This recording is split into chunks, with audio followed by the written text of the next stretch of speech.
Olá pessoal do nono ano, vamos dar continuidade aí ao processo de industrialização, tá? Só que nessa parte aqui do capítulo 10, nós vamos trabalhar inicialmente com a industrialização e o papel das fontes de energia para que esse processo aí ele venha a ser um processo agregador, né? Lembrando aí que nós falamos sobre o processo de industrialização com a questão do campo, o processo de industrialização, os setores da economia, nós vimos também aí o processo de industrialização e a urbanização. E para finalizarmos aí essa parte sobre industrialização do capítulo 10, nós vamos falar sobre ele e o papel aí das fontes de energia que tem que tem a ver muito, né, com o processo de industrialização. Então, né, para iniciarmos aí, nós temos esse processo de industrialização entre energias e também os recursos naturais. Um está sempre atrelado com o outro. Processo de industrialização que depende aí exclusivamente dos recursos naturais, que depende também de fonte de energia para gerar esse tipo de produto, esse tipo de finalização. Quando toda a produção industrial, quase toda a produção industrial depende exclusivamente dos recursos naturais e energéticos, em grande parte não renováveis. Lembrando aí, né, que a produção mundial aí, ela é uma produção que transforma a matéria-prima em algum produto. Então, é exclusivamente necessário que tenha recursos naturais, que os recursos naturais são denominados como matéria-prima, são chamados commodities. Os produtos energéticos, né, que vão dar energia para aquele tipo de produção, como é o caso aí do carvão mineral, do gás natural, do petróleo, né, que são os fatores energéticos aí que vai fazer a produção desse tipo de produto. E também os não renováveis, como é o caso aí do urânio, que gera energia querendo ou não. As revoluções impulsionaram o uso desse recurso, aumentando o consumo e o desenvolvimento de novas tecnologias, levando à incorporação de novas fontes de energias a cada etapa da inovação industrial. Ou seja, nós tivemos aí 3 revoluções industriais e cada uma delas está atrelada com um tipo de energia desenvolvida naquele tempo, né? Por exemplo, no século XVIII. No século XVIII aí houve o desenvolvimento da energia a queima do carvão mineral. Então, o carvão mineral era o principal combustível de energia para a primeira revolução industrial. Quando chega aí o século XIX, nós temos a segunda revolução industrial. Nesse contexto aí, vai ser utilizado o motor a combustão e a utilização do petróleo como principal matéria-prima até os dias atuais. Com isso aí também vai ser desenvolvida a energia elétrica, né? Na terceira revolução industrial, na qual nós estamos fazendo parte atualmente, vai ser desenvolvida novas fontes de energia, principalmente por países superdesenvolvidos, no qual eles têm aí e temem com a escassez dos recursos naturais. E para isso, eles evitam aí gastar e fazer queima dos combustíveis fósseis, gerando assim as chamadas energias renováveis, energia eólica, solar, entre outras. Nós temos aqui o ciclo do nióbio, que é uma grande matéria-prima, né, de grandes quantidades aí de produtos. O nióbio ele é extraído em uma região mineradora, né, extrai-se o nióbio aí ele é voltado para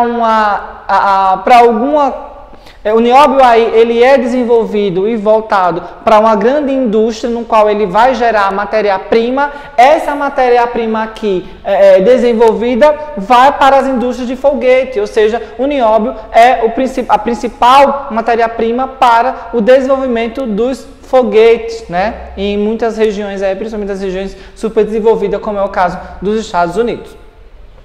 Então, nós vamos falar sobre os tipos de energia, né? As fontes de energia. E o que é uma fonte de energia? O processo de industrialização só foi possível graças ao uso da fonte de energia que tornaram a produção de inúmeras, né? E variados produtos mais rápidas e suficiente, ou seja, e eficiente, aliás, ou seja, grande quantidade aí de produtos que nós temos hoje só foi aí desenvolvida graças à introdução de novas fontes de energia para aumentar a rapidez e a agilização desse processo aí de produção. Antes do século XVIII, nós tínhamos a produção aí voltada para ser uma produção manufaturada. Era um pouco mais lenta, já que era tudo feito basicamente à mão. Quando chega ao século XVIII, XIX, essa produção ela aumenta, né, de quantidade graças à introdução de maquinário movido à queima do carvão mineral ou à combustão. Então nós temos aqui, né, uma grande usina petrolífera que é retirada aí o petróleo na região do subsolo marítimo, e esse petróleo aí é uma das grandes matérias-primas no mundo atual, tá? O petróleo é uma grande matéria-prima do mundo atual e o petróleo hoje é a principal energia para o mundo atual também. Vamos falar sobre as fontes de energias não renováveis. O que são fontes de energia não renováveis?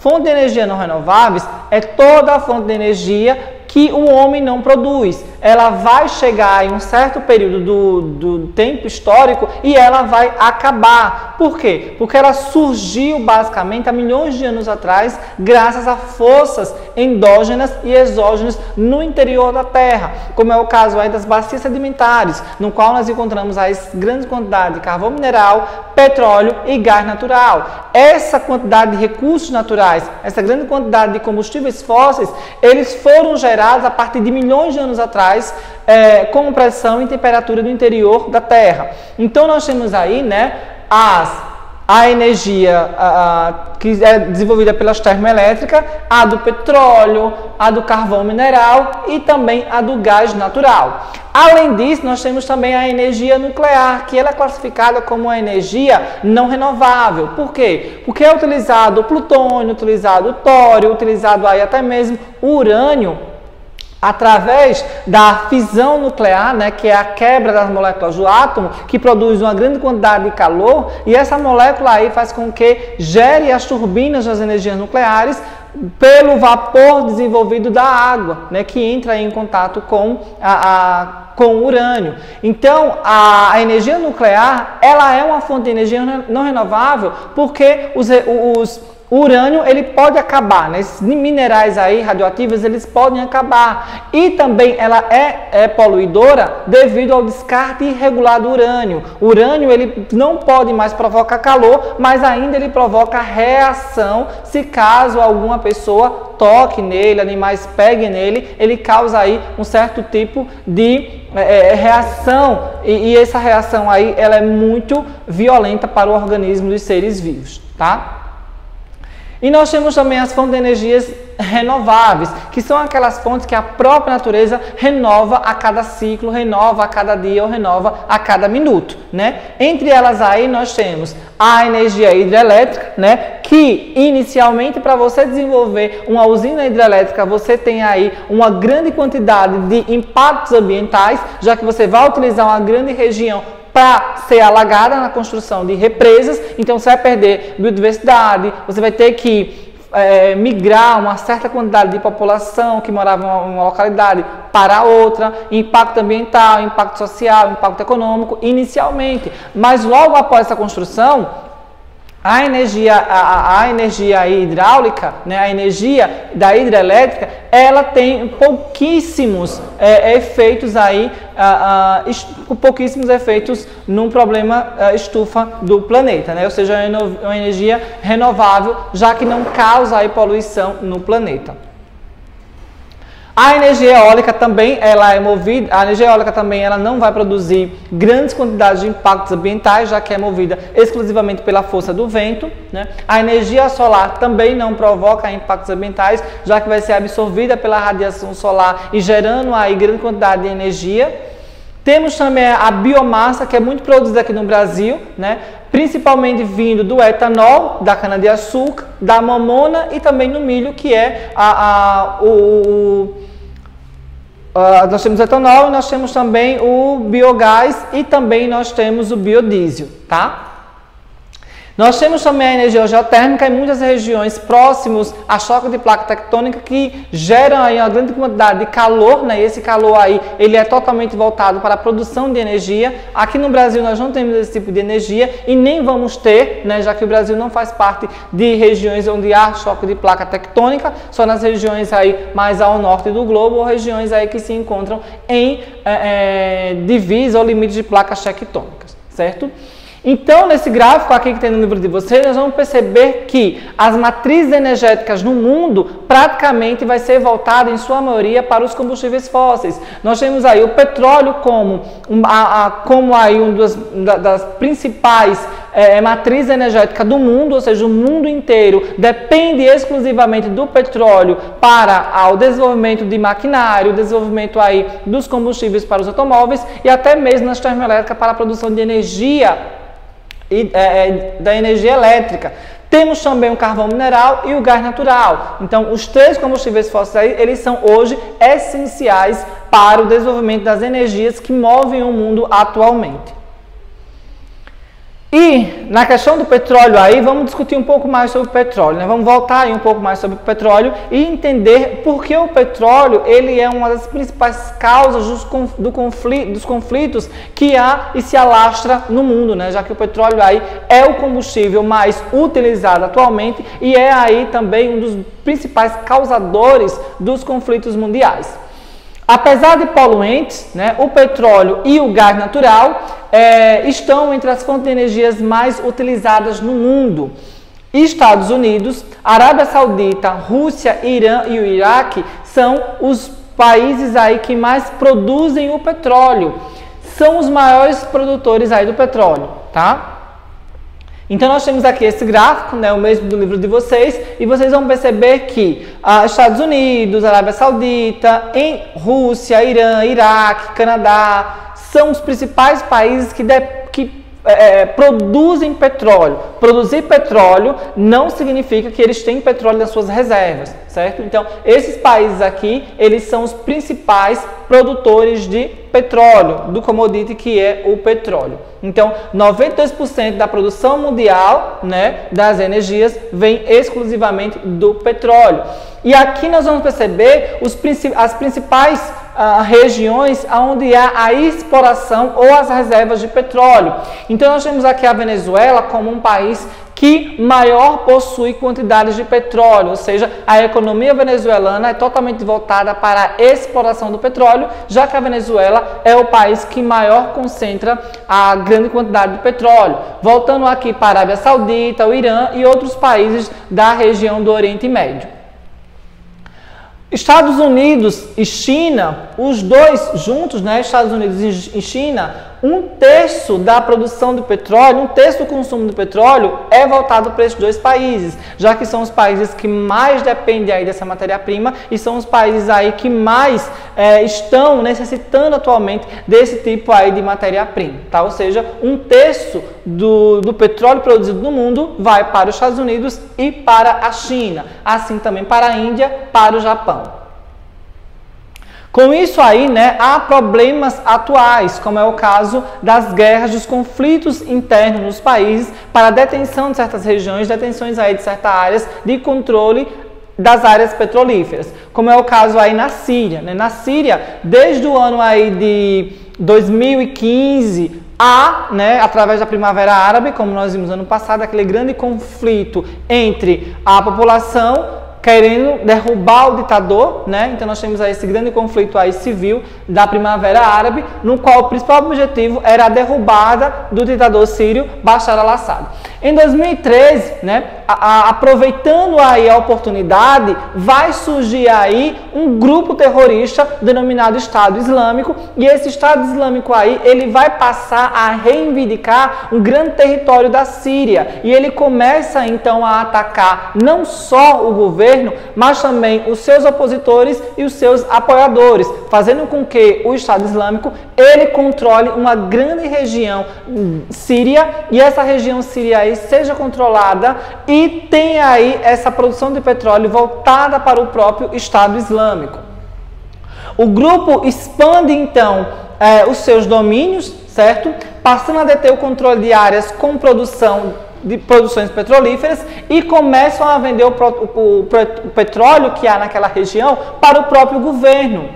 As cifras, ou seja, o lucro que é retirado com a venda ilegal ou essa venda inadequada do petróleo para o governo e para outras regiões é convertida para armamento bélico, né? Armamento aí de guerra.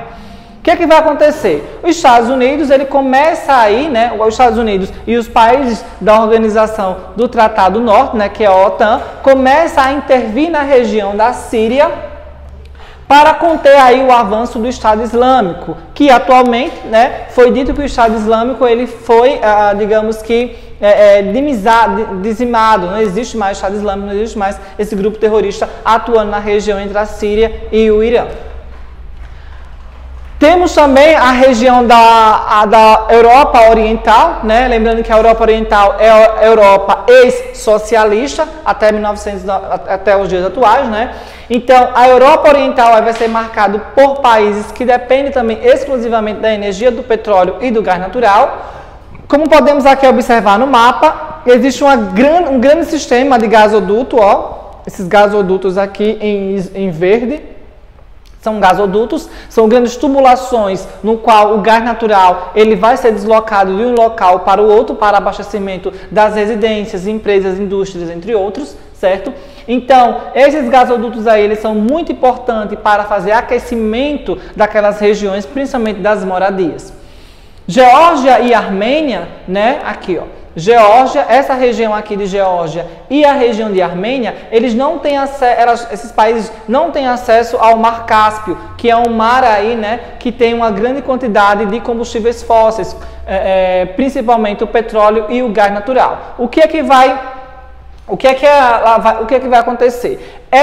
Esses dois países aqui são bastante importantes porque são rota de escoamento de gasodutos para a Turquia e também para os países da Europa Ocidental. Aliás, Europa Ocidental. Da Europa Ocidental, já que a Europa depende exclusivamente do gás e do petróleo que sai de toda essa região aqui da Europa Oriental, certo? Então, existem grandes possibilidades aí desses países aderirem a essa empatia, né, e fazer com que esses gasodutos que saem de toda a Europa ultrapassem os seus limites e esses gasodutos aí entrem não só na Europa mais rica, mas também na Turquia e em outros países. Só que naquela região da Geórgia existe um conflito de duas regiões, né? O conflito aí é entre a Abcásia e a Odisseia do Sul. Que conflito é esse? Essas duas regiões, elas querem fazer parte ainda da Rússia. Elas fazem com que a Rússia tenha o seu domínio. E a população que mora nessa região aí, ela não aceita ser governada pelo governo da Geórgia. Desde a independência da Geórgia, em 1991, né? Lembrando que antes disso, a Geórgia fazia parte da União Soviética, né? E logo após a separação da União Soviética e a Geórgia, a Rússia apoia esses governos separatistas, tá? O conflito separatista entre a região da Abcásia e a Odisseia do Sul ganha apoio da região russa. Estados Unidos é a invasão do Iraque, né? Lembram do 11 de setembro, a guerra do Iraque e tudo mais. O que é que nós temos aí, né? Em 2013, os Estados Unidos, ele ocupam o Iraque, alegando que o presidente atual, né, naquele momento, Saddam Hussein, possuía um grande arsenal bélico de armamento químico e armamento biológico. Em 2013, né, em 13 de dezembro de 2013, Saddam Hussein foi capturado. E em 2016, ele foi condenado à forca e então morto. Segundo analistas, o real motivo para que os Estados Unidos invadisse o Iraque não era capturar nem era procurar armamento bélico, e sim controlar essa região do Iraque que é rica em combustíveis fósseis, principalmente de petróleo, que é um grande interesse dos Estados Unidos. Então nós temos aí a guerra do Iraque, né, a ocupação americana pelo Iraque naquela região até os dias atuais. E a Europa, né, para finalizarmos aí, nós temos a Europa que está investindo pesadamente no desenvolvimento das energias limpas, que são as energias alternativas. Por que isso ocorre? Porque a Europa ela tem uma elevada dependência de petróleo e gás natural da Rússia, ou seja, a Europa é refém da Rússia para pegar gás natural e pegar também petróleo, já que na sua região não tem essa grande quantidade de combustíveis fósseis. Além do Oriente Médio, né? Insuficiente potencial hídrico, porque nós vimos que a Europa ela é uma região totalmente plana, então não tem aí condições nenhuma de desenvolver potencial de hidrelétrica, né? Nós temos aí também as reservas de carvão mineral está diminuindo cada vez mais devido à grande intensificação que se iniciou lá no século XVIII, tá? E a Europa é um continente que vai investir nessas energias limpas. Qual é o objetivo? O principal objetivo aí é reduzir as emissões de monóxido de carbono, né, em pelo menos 40% até o ano de 2030, para atender as resoluções estipuladas pelo Acordo de Paris. Então, muitos países europeus estão aderindo às energias limpas, como é o caso da energia eólica, a energia solar, a energia geotérmica, entre outras fontes de energias, para deixar de depender da Rússia e para ter aí padrão de vida melhor em seu ambiente, certo? E para vocês ficam aí a página 79 até a página 84. Vocês dão uma revisada aí, vocês respondam as questões aí dessas páginas, que a gente se encontra no próximo, a gente se encontra aí na nossa próxima aula, ok? Tchau e até mais.